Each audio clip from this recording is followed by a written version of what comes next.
예루살렘 사람 중에서 어떤 사람이 말하되, 이는 그들이 죽이고자 하는 그 사람이 아니냐? 보라, 드러나게 말하되 그들이 아무 말도 아니하는도다. 당국자들은 이 사람을 참으로 그리스도인 줄 알았는가? 그러나 우리는 이 사람이 어디서 왔는지 아노라. 그리스도께서 오실 때에는 어디서 오시는지 아는 자가 없으리라. 예수께서 성전에서 가르치시며 외쳐 이르시되, 너희가 나를 알고 내가 어디서 온 것도 알거니와 내가 스스로 온 것이 아니니라.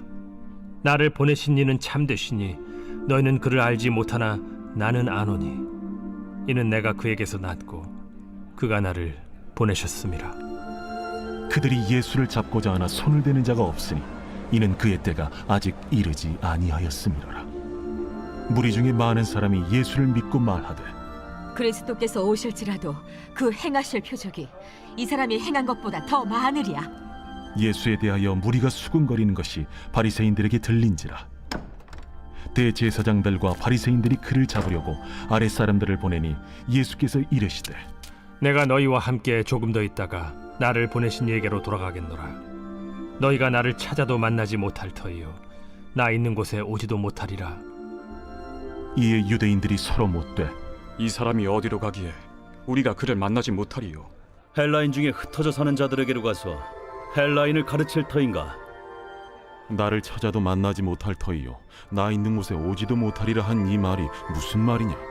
안녕하십니까 사랑하는 근수교회 가족 여러분, 1월 22일 월요일 근수 매일 말씀 시작하겠습니다. 오늘 본문은 요한복음 7장 25절부터 26절까지 말씀입니다. 25절부터 27절은 예수님을 죽이고자 하였던 사람들이 예수님이 메시아가 아니다, 그러니 예수님의 이 메시아성, 신성에 흠집을 내려고 이런 질문을 합니다. 성경에 보면은 예수님 그리스도는 아무 어디에서 오시는지 아는 자가 없어야 된다라는 문헌이 있습니다. 그러니 그리스도는 하늘로부터 왔기 때문에 어디 하늘 또 어떻게 오는지 모르는 신비한 존재처럼 여겨졌던 것이죠. 그런데 예수님은 나사렛이라는 동네에 사셨으며 나아가 베들레헴에서 태어나신 마리아와 요셉의 아들이라는 분명한 호적이 존재하기 때문에, 그래서 이분은 예수님이 아니다라고 예수님을 죽이고자 하는 사람들이 그 무리를 선동케 하기 위해서 그런 얘기를 합니다. 이 말씀을 아시고 28절부터 30절까지는 예수님이 이렇게 얘기합니다. 어제 본문도 마찬가지지만 내가 하늘로부터 왔고 나는 하나님의 아들이다 라는 사실을 다시 한번 얘기하면서, 너희가 내가 나사렛에서 온 것도 알고 우리의 어머니가 마리아고 아버지가 요셉이고 내가 베들레헴에서도 태어난 것을 너희가 다 알지만 나를 보내신 이를 너희는 알지 못한다. 그분은 바로 하나님이시다 라고 이야기하는 것이죠. 이 말을 듣고 30절에 그들이 예수를 잡고자 하나, 왜 잡고자 하였을까요? 바로 이것이 그들에게는 신성모독이었기 때문입니다. 내가 믿는 신의 아들이라는 것은 내가 바로 그 신이다 라고 얘기하는 것과 다름이 없기 때문이죠. 하지만 이 역사를 주관하시는 하나님께서 예수님의 죽음조차 그 때가 있다는 것입니다. 사람이 아무리 화가 나고 이것을 듣고 예수님을 잡아서 그 십자가에 매달려고 해도 그 때가 이르지 아니하면 사람이 아무리 자신의 노력을 하더라도 그럴 수 없다는 것이죠. 우리의 인생도 마찬가지입니다. 우리의 인생에도 정해진 때가 있습니다. 물론 성경의 곳곳에서 그 믿음 때문에 이 때가 당겨지는 경우도 있고요, 또 죄악 때문에 이 때가 늦춰지는 경우도 있습니다. 하지만 그 때가 당겨지든 늦춰지든 상관없이 그 모든 시간의 주관자는 하나님이시라는 것입니다. 예수님의 초림도 하나님의 때에 이루어졌고 예수님의 십자가 사건도 하나님의 때에 이루어졌고, 그렇다면 예수님의 재림도 하나님의 때에 이루어질 것입니다. 그때가 이르기까지 수많은 이야기들이 있을 것이고 수많은 믿음의 도전들이 있을 것이고 수많은 오늘 본문과 같이 수많은 인간의 개입처럼 보이는 일이 있겠으나 하나님의 때에 하나님의 방법으로 하나님의 그분의 신실한 역사를 이끌어 가시는 것이죠. 우리의 삶 가운데도 하나님께서 그분의 때에 그분의 방법으로 그분의 타이밍에 맞게 여러분의 인생을 이끌어 가시기를 중보합니다. 31절부터 36절까지는 이 무리 중에 많은 사람들이 예수님의 편을 듭니다. 예수님보다 많은 표적을 행한 사람이 있느냐? 심지어 나중에 진짜 메시아라는 자가 와서 표적을 행해도 예수님보다는 안 될 거다. 왜냐하면 예수님이 오셔서 모든 약한 것과 모든 병을 고치셨다라고 복음서에서 기술하고 있기 때문입니다. 그러자 바리새인과 대제사장들이 더 화가 났습니다. 여러분 보이십니까?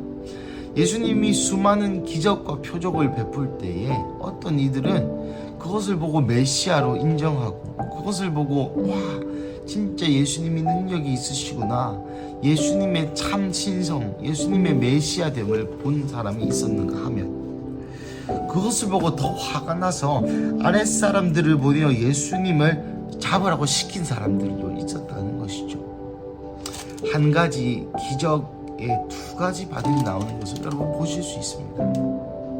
많은 사람들이 그렇게 얘기합니다. 기적을 보면 믿겠다. 아니요. 기적을 보았는데도 믿지 않은 예시들이 2000년 전에도 또 지금도 여전히 있다는 것이죠. 그래서 기적을 보인다 해서 꼭 그리스도를 영접하는 것은 아닙니다. 계속 가보자면 예수님께서 이 사람들에게 또한 그렇게 얘기합니다. 조금 더 있다가 나를 보내신 이에게로 돌아가겠노라.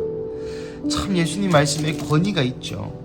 나를 죽이러 온 사람들에게 내가 조금 있다가 하나님께 갈 것이다 라고 말을 했을 때 그 말이 먹힙니다. 예수님의 말씀에는 권위가 있고 예수님은 진리를 선포하시기 때문이죠. 그리고 이 말은 또 사람들이 이해하지 못합니다. 35절처럼 이제 유대인의 사역을 그만두고 헬라인 즉 이방인의 사역을 하시려는 갑다 라고 사람들이 예수님의 말을 착각하면서 오늘 본문은 끝나게 됩니다. 오늘 본문은 여전히 두 명의 그룹이 나옵니다. 예수님을 메시아로 인정하고 예수님을 따랐던 자들, 예수님의 기적을 보고 예수님을 죽이려 했던 자들, 예수님이 조금 있다가 아버지에게로 돌아가겠다라는 말을 듣고 예수님이 십자가에 돌아가실 날, 죽으실 날 모든 세상 죄를 쥐고 갈 어린 양의 역할을 감당하실 때가 얼마 남지 않았구나 라고 생각하는 사람이 있는가 하면 이방인들에게 사역하러 가겠구나 라고 착각하는 자, 예수님의 이 구속의 사역을 복음으로 좋은 소식으로 나의 이야기로 받아들이는 자가 있는가 하면 하나님의 아들이라는 말을 듣고 신성 모독이라 생각하며 오히려 더 증오하는 자들. 여러분 계속해서 이 성경은 예수님을 예수님으로 보는 자와 보지 않는 자들의 첨예한 다른 양상을 보이고 있습니다. 같은 이야기, 같은 사람, 같은 기적, 같은 복음 앞에 어떤 이들은 그들의 삶을 바칠 만큼 귀중한 복음으로, 어떤 이들은 그것을 증오하는 이들, 또 어떤 이들은 미적지근한 반응으로 관망하며 있는 자들도 있었겠죠. 사랑하는 가족 여러분, 오늘 예수님께서 우리에게 여전히 말씀하십니다. 내가 다시 돌아온다. 내가 하나님의 아들이다. 내가 세상의 주인이요 내가 이 세상의 모든 죄를 해결한 예수다. 이 복음 앞에 우리의 반응은 어떠한 것일까요? 아멘 주 예수여 속히 오시옵소서 라는 마음으로 오늘 하루를 예수 그리스도를 예비하는 마음으로 살아가는 자가 있는가 하면 오늘도 여전히 이 복음이 나에게 그저 그런 것으로, 관망하는 것으로, 좋은 이야기로, 많이 들었던 이야기로, 그냥 의뢰 듣는 이야기로 대하시진 않고 계십니까? 물론 이 말씀을 들으시는 분들이라면 예수님의 복음을 듣고 신성모독이라 얘기하며 그 예수를 죽이려는 증오하는 사람들은 없겠죠. 하지만 이 복음을 듣고 우리의 그들의 삶을 바쳤던 초대교회처럼 이 복음을 듣고 오늘 하루를 이 복음으로 살아가는 자는 또 많지 않을 것 같다는 생각이 있습니다. 사랑하는 가족 여러분, 우리 예수님 다시 오십니다. 우리가 매일의 삶에서 이 예수님의 음성을 듣는 이 감각, 예수님의 말씀대로 살아가는 이 감각을 키워나가지 아니하면 그때에 마지막 때가 왔을 때 우리 또한 이 바리새인과 사두개인처럼 대제사장들처럼 그 당시의 종교인들처럼 그 당시의 기독교인들처럼 그 당시의 유대인들처럼 우리도 그렇게 될지 모르겠습니다.